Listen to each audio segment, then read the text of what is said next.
स्वागत है ब्रेक के बाद। अब बात करेंगे छत्तीसगढ़ की नई औद्योगिक नीति की। छत्तीसगढ़ की नई औद्योगिक नीति 2024-30 के तहत राज्य में रोजगार को बढ़ावा देने के लिए विशेष योजनाओं की शुरुआत की गई है। तो देखिए इसी पर डीडी न्यूज के संवाददाता सोमेश पटेल की यह खास रिपोर्ट।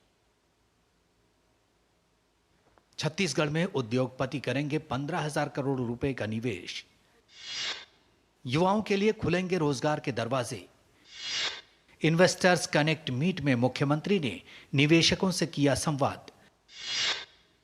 राज्य की नई औद्योगिक नीति 2024-30 की गिनाई खूबियां। मुख्यमंत्री विष्णुदेव साय ने नई दिल्ली में आयोजित इन्वेस्टर्स कनेक्ट मीट में देश के प्रमुख उद्योगपतियों और निवेशकों से मुलाकात की। सीएम ने उद्योगपतियों को छत्तीसगढ़ में निवेश के लिए आमंत्रित किया। उन्होंने राज्य की नई औद्योगिक नीति 2024-30 की जानकारी दी। कार्यक्रम में शामिल हुए प्रमुख उद्योगपतियों से छत्तीसगढ़ सरकार को 15,184 करोड़ के निवेश प्रस्ताव भी प्राप्त हुए हैं। छत्तीसगढ़ औद्योगिक जगत के लिए बहुत अनुकूल है, अच्छा वातावरण है।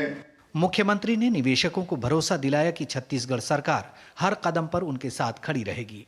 उन्होंने राज्य में उपलब्ध बेहतर बुनियादी ढांचे, कुशल मानव संसाधन और शांतिपूर्ण माहौल के बारे में विस्तार से बताया। मुख्यमंत्री ने भरोसा जताया कि यह इन्वेस्टर्स मीट छत्तीसगढ़ के औद्योगिक विकास को नई ऊंचाइयों पर ले जाएगी।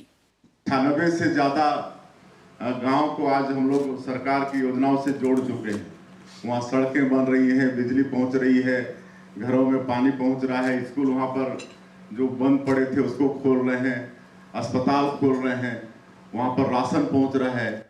छत्तीसगढ़ की नई औद्योगिक नीति उद्योगों को कर, भूमि और बिजली में छूट के साथ साथ सिंगल विंडो क्लियरेंस जैसी सुविधाएं देती है।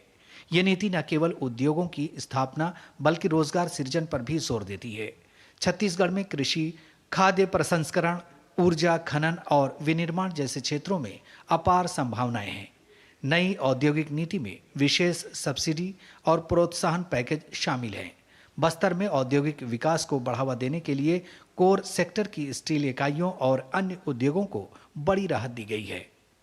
छत्तीसगढ़ की इस नई नीति का उद्देश्य राज्य को औद्योगिक हब बनाना और स्थानीय युवाओं को रोजगार के नए अवसर प्रदान करना है। इसके साथ ही विभिन्न क्षेत्रों में निवेश बढ़ाकर राज्य की आर्थिक स्थिति को सुदृढ़ किया जाएगा, जिससे छत्तीसगढ़ के औद्योगिक विकास में एक नई रफ्तार आ सकेगी।